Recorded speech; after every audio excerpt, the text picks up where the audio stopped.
진짜 되게 슬픈 이야기가 있더라고요.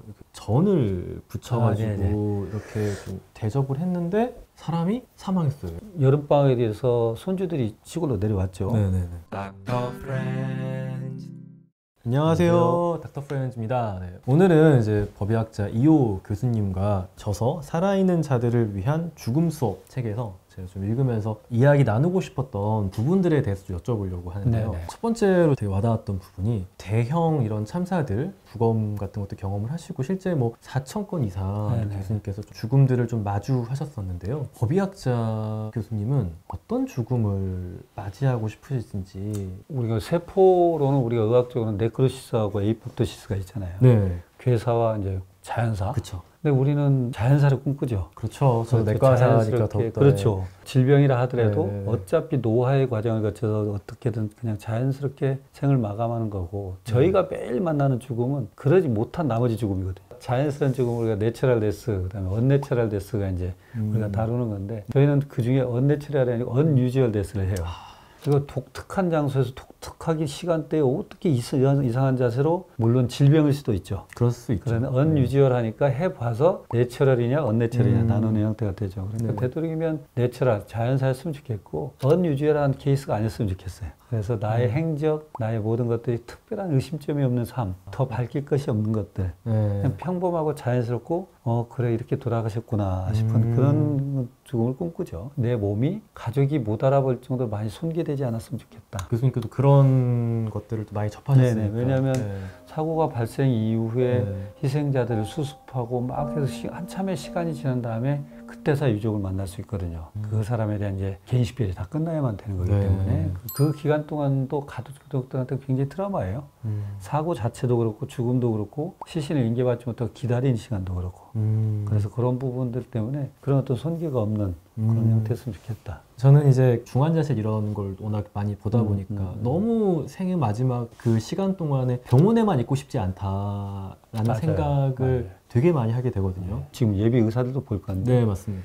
저는 우리 우 선생님처럼 중환자실 근무를 한다 할 때 이렇게 진짜 죽어가는 과정 속에 무력감을 느끼는 의사의 생활을 못 해봤어요. 저는 이미 생이 종결돼서 시신으로 온 죽음만을 보기 때문에 저는 사회를 보는 거죠, 사회를. 근데 우 선생님은 그 과정에 개인사, 그쵸. 가정, 여러 그분의 인생사 다 보는 거잖아요. 그러니까 더 힘든 거예요, 임상 의사들이. 그 기간 동안에 쭉 지켜보잖아요. 저는 감당을 못할 것 같아요. 오히려 스트레스가 더 많죠. 저희들은 이미 딱 사건이 끝나서 사건이 1차 정리가 돼서 와요. 그 시신에서 내가 해야 될 몫이 있고 그거에 대한 객관적 감정서를 내면 되는 것인데 가끔 임상 선생님들 만나면 참 제가 숙연해질 때가 있어요. 그 트라우마 때문에 힘들어하시는 분들 보면 너무 육체적으로도 힘든데 정신적으로도 많이 힘드시죠. 이게 참 우리가 워낙에 그 죽음에 대한 이야기 자체를 좀 터부시하다 보니까 그렇습니다. 중환자실 같은 곳에 오래 있게 돼도 제가 그걸 굉장히 좀 두려워하는 이유가 너무나 오래 있게 되면은 사실 신체의 좀 변형이 와요. 맞아요. 승합제를 너무 오래 쓰게 되면은 워낙에 혈관이 수축되다 보니까 괴사처럼 오기도 하고 실제 뭐 근육이나 지방이 너무 많이 좀 빠져버리거나 혹은 뭐 붓거나 삶의 마지막 순간에 그렇게 되면은 좀 그 형태가 좀 달라지는 경우들이 있는데 두렵기는 하더라고요. 나의 생의 마지막 모습이 저렇게 되는 게 오랜만에 온 가족들은 마지막 모습에서 굉장히 낯설어하는 분들도 있잖아요. 맞아요. 다른 이제 또 책 속에서 또 이게 여쭤보고 싶었던 이야기 중에 하나가 물에 빠진 아이는 누가 먼저 구해야 될까? 한번 헬프님도 한번 생각해 보시면 좋을 것 같아요. 오늘 제가 이제 말씀하기 차려입었는데 여기 촬영장에 오기 전에 시간은 없는데 누군가가 어떤 위험에 처한 상황이 있다면 그걸 내가 뛰어들 것이냐. 그쵸. 특히 아이라면 그 엄마, 보호자가 해야 되는 것이냐, 또 수영을 잘하는 사람이 해야 될 것이냐, 가까이 있는 사람이 해야 될 것이냐, 먼저 본 사람이 뭐 다양하잖아요. 그렇죠. 저는 그걸 제일 먼저 본 사람. 왜 그런 말씀을 드리냐면 우리가 이제 범죄 피해자나 이런 쪽에 대한 지원은 있어요, 국가가. 근데 그 부분도 많지는 않아요. 저도 이제 의사로 느낄 때는 가족을 만날 때거든요, 유족들은. 뭐 짧게 만나는 거지만 유족들한테 설명할 때 보면 유족들이 그 부검이 끝날 때까지 왔던 그 트라우마가 또 있어요. 어떤 아이 같은 경우는 학교 갔다 와서 가방을 놓고 소파에 아빠가 있어 아빠하고 갔더니 이미 차갑게 있으니까 엄마한테 전화해서 어떻게 해야 되냐고 119 신고하는 경우도 있고, 아버지의 죽음을 제일 먼저 본 사람이에요. 아이가. 또 어떤 경우는 부부 간의 갈등이 있어서 엄마가 죽고 아버지 자살하고 혼자 남는 아이가 또 있기도 하고. 과연 이 애들은 누가 관심을 가져줄까? 한번 좀 우리가 생각해 봐야 되지 않을까? 사회가. 그런 생각 속에서 어려움에 처한 상황을 보면 우리도 저도 법의학으로서는 끝난 일이지만 이걸 좀 얘기를 해야 될 것 같아요. 던지나 사회에 던진 메시지도 좀 전달하고 싶고 기억해야 될 것도 있고 그래서 뭐 책을 내게 된 동기인데요. 우리가 인간이라는 것은 관계 형성이 기본이기 때문에 사회를 구성하기 때문에 어떤 불합리하거나 부당하거나 부정의한 것이거나 구조적으로 미비가 되거나 제도적 미비가 있다면 제일 먼저 본 사람 얘기합시다. 이런 메시지 좀 전달하고 싶어서 했습니다. 저도 이게 글을 읽으면서 이게 당연히 아이가 물에 빠져 있는데 나밖에 없다. 그러면은 아마 이 영상을 보시는 대부분의 많은 분들은 당연히 뛰어들 거예요. 아이를 위해서. 그런데 다수 속에 내가 있다. 예. 비슷하게 봤는데 한 주변 한 10명 있어요. 나보다 그렇죠. 저 사람이 훨씬 더 수영도 잘할 것 같고 나는 되게 지금 바쁜데 저 사람은 뭔가 지금 시간 되게 많아 보이는데 약간 이런 사람도 있고 각자의 또 사정이 있고 다른 사람의 사정을 서로 모를 테니까 좀 자연스럽게 눈치를 보게 되는 그런 것도 있습니다. 네, 그런 상황이 생길 수 있겠다는 생각이 들더라고요. 나 아니어도 되지 않아 이렇게 되는 맞아요, 거죠. 맞아요. 근데 우리가 신학대학교에서 실험을 했어요. 아직 신부님이 안 된 신학대학에서 이 강의동과 이 강의동의 거리가 일정 있어요. 네네. 근데 여기서 수업을 끝내면서 여기까지 몇 분까지 와요. 네. 라고 하니까 이동을 해야 되잖아요. 그렇죠. 네. 그 사이에 위험에 처한 상황을 만들어 놨어요. 그때 다 스치고 지나가더라는 거예요. 시간이 없으니까. 굉장히 사실 도덕적으로 계속 수양을 쌓으시는 분들이라 하더라도 한 그렇죠? 시간의 여유를 두고 이동하세요 했던 그룹은 여기 앉아서 경청하더라는 거예요. 그러니까 결국은 한 사람 개인의 인격적 성향도 있지만 그 사회의 여러 가지 구조적인 상황 이것도 또한 개입을 하더라. 아이에게 사실 먼저 도움을 줄 수 있고 우리끼리 약속을 하는 거는 가장 먼저 발견한 사람이 좀 우리가 도움을 주는 사회가 된다면은 가장 우리가 서로를 위한 좀 사회적 안전망을 더 구축할 수 있지 않을까 이런 메시지네요.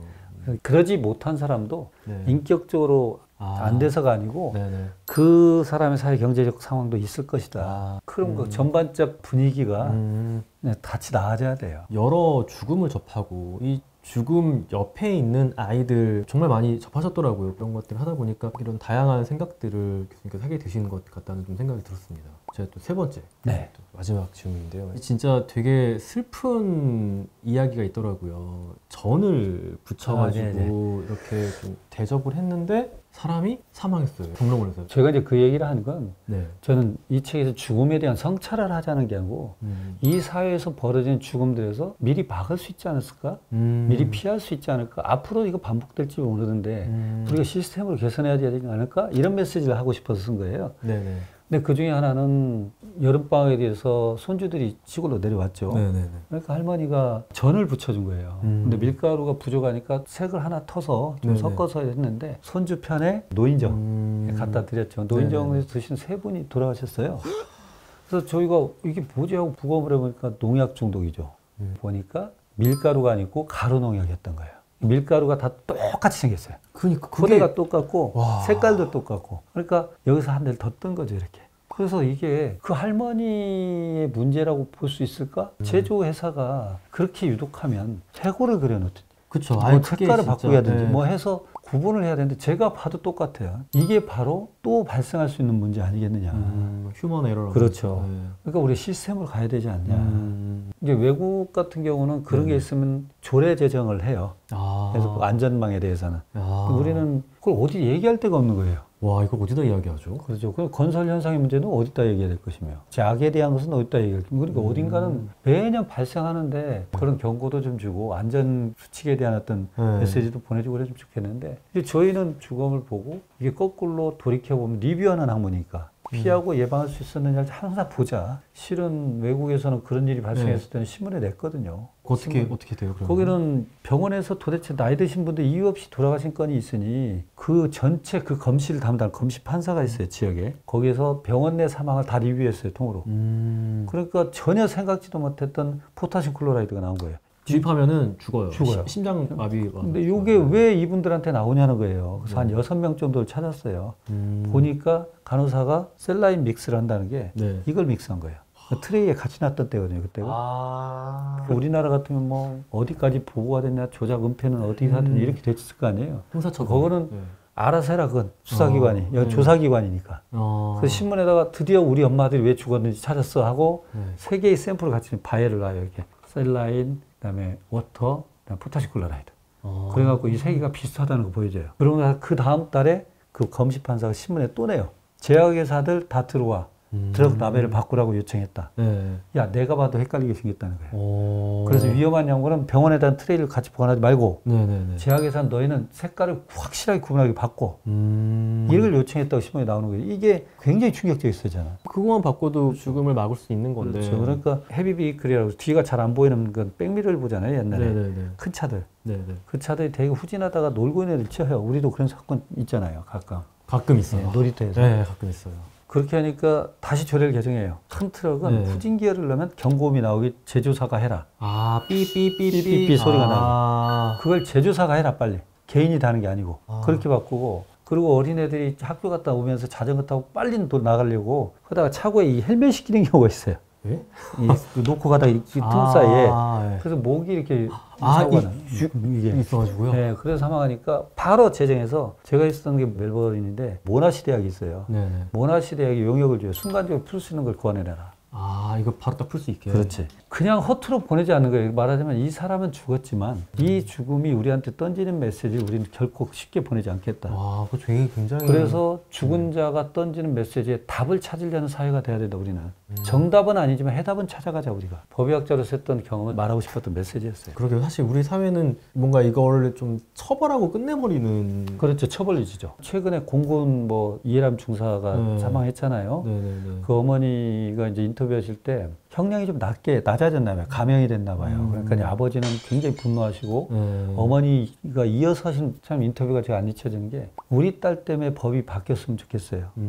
나중에 나 보호받았어. 그래서 나 이 사람을 기억해야 돼 라는 사람이 있었으면 좋겠어요. 이게 바로 기억에 대한 죽음이거든요. 그 사람을 기억하는 사람이 마지막 죽음에 이제 영원히 죽어요. 근데 이 사람으로 인해서 뭔가 바뀐 제도가 있고 시스템이 있고 있다면 우리 영원히 이 사람을 기억해 주는 거거든요. 이해람 중사 어머니 말씀을 듣고 군대 시스템 바꾸세요. 우리 딸로 인해서 새로운 시작이 됐으면 좋겠습니다. 이게 바로 살아있는 사람들이 해야 될 역할이거든요. 죽음을 우리가 좀 더 오래 기억하고 의미 있게 그래도 변화를 만들어나갈 수 있는 정말 그런 계기로 또 해야. 그럼요.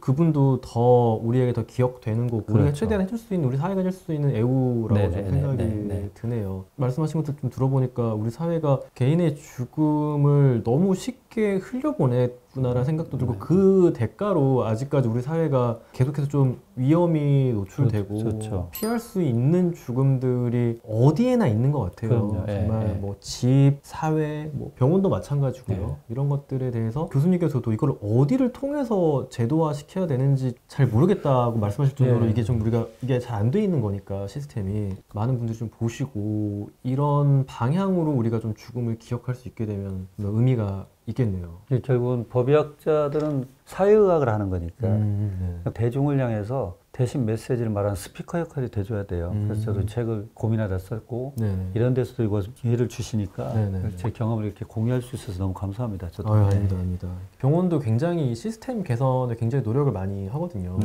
사건이나 좀 죽음에 이르는 그 위험 신호가 있을 때 이걸 우리가 좀 제도적으로 어떻게 하면은 개선할 수 있었을까. 근데 거기에 항상 들어가는 게 개인의 어떤 탓을 최대한 하지 않아야죠. 개인이 아주 사소한 것들이라도 더 보고할 수 있는 좀 변화가 되거든요. 근데 그게 말씀하신 대로 1997년도에 대통령 직속으로 클린턴 대통령 때 10년간의 의료사고를 조사하게 했어요. 그래서 그 수많은 보고서 굉장히 긴 페이지가 나왔는데 그 책자의 첫 제목이 To err is human이에요. 실수는 인간의 본성이다. 그러니까요. 안 할 수가 없어요. 복에 있고 거기서 쭉 얘기하는 게 실수가 은폐되는 사회, 말하지 못하게 비난하는 사회, 낙인 찍는 사회, 그걸 말하는 걸 부끄럽게 만든 사회는 결코 안전할 수 없다. 맞아요. 그래서 뭐라고 하냐면 그 보고서에서는 한 사람이 실수하는 것은 그 사람이 부주의해서 능력이 부족해서 이게 아니고 잘못 디자인돼서다요.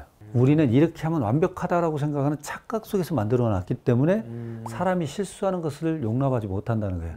우리 또한 불완전하다는 거예요. 끊임없이 개선하고 끊임없이 실수를 인정하고 발전시켜 나가는 것만이 인간이 유일하게 완전한 사상을 가는 방법이라는 거예요. 맞아요. 그래서 제가 그런 얘기를 했거든요. 뭘 일 잘한다는 상도 좋지만 C급상도 좀 만들었으면 좋겠다. 오늘 나 C급에서 이거 실수해가지고 발생하기 전에 알았던 거잖아요. 네네. 이런 것들 자꾸 얘기하게 해라. 그게 안전하다. 그런 방향으로 우리 사회가 조금 이렇게 나아갈 수 있도록 교수님께 더 많은 기대가 큽니다. 네? 이런 데서 이렇게 자꾸 노력을 해주세요. 교수님께 기대가 아니, 전 이제 한다는 이런 말씀을 얘기를 드리고 싶었는데 이런 사람도 저 같은 사람도 있고 또 느끼는 네네. 분이고 이런 분 자꾸 모셔서 네네. 이 엄청난 유튜버잖아요. 인간은 서로를 좀 기대게 돼 있습니다. 네네네. 저는 교수님께 기대고. 저는 많이 기대하겠습니다. 응원하겠습니다. 이렇게 우리 사회가 이렇게 서로 사실 기대한다는 게 또 시스템이 또 돼야 되는 네네네. 거고요. 이게 결국 다 불완전하잖아요. 저도 엄청나게 많은 실수를 하는 사람이고 이게 그럼요. 더욱더 좀 시스템적으로 이제 가려고 노력을 우리 사회가 좀 하고 다양한 이런 안전망들이 네네. 있어야 되고 그리고 아무리 잘 만든 안전망도 시간이 지나면은 그게 우리가 만든 네. 거라 또 부족하다니까요. 네, 이 바뀌니까 또 이 안전망이 또 느슨해지잖아요. 우리 사회의 어떤 제도는 결국 계속해서 우리가 개선을 해 나가야 되고 그럼요. 시스템적으로 우리가 다가가는 노력을 계속해야 네. 우리 사회에서 피할 수 있는 죽음, 네. 억울한 죽음, 누군가에게 너무나 큰 슬픔이 되는 죽음을 줄여나가 볼 수 있지 않을까라는 네, 좀 네. 생각이 드네요. 네, 네, 네. 교수님 혹시 좀 저희 헬프님들께 혹시 해주고 싶은 말씀이나 이런 거 혹시 있으실까요? 오늘 이렇게 초대해 주셔서 너무 감사하고요. 법의학자가 단순히 이제 강력 사건의 피해자, 또 억울한 죽음에 대한 접근도 하지만 그 죽음에서 얻어진 교훈에 대해서 이 사회에 좀 대신 전달하고 싶은 어떤 메신저 역할을 하고 싶기도 해요. 그래서 저희도 틈 나는 대로 공유할 부분들은 어떤 형태로는 할 거고요. 그런 부분 많이 응원해 주시고 또 관심 좀 가져주시기 바랍니다. 교수님 이렇게 좋은 말씀 해주셔서 감사하고요. 네, 감사합니다. 혹시 헬프님들께서도 법의학과 관련된 이야기, 우리가 접하는 죽음과 그 죽음들의 이야기 혹은 피할 수 있었던 그 죽음들에 대한 이야기들이 궁금하시다면은 교수님의 저서 살아있는 자들을 위한 죽음 수업 한번 읽어보시면은 여러 가지 생각들을 해볼 수 있을 것 같습니다. 관심 있으신 헬프님들께 추천드리고요. 저희는 다음에 더 도움되는 즐거운 이야기로 찾아오도록 하겠습니다. 감사합니다.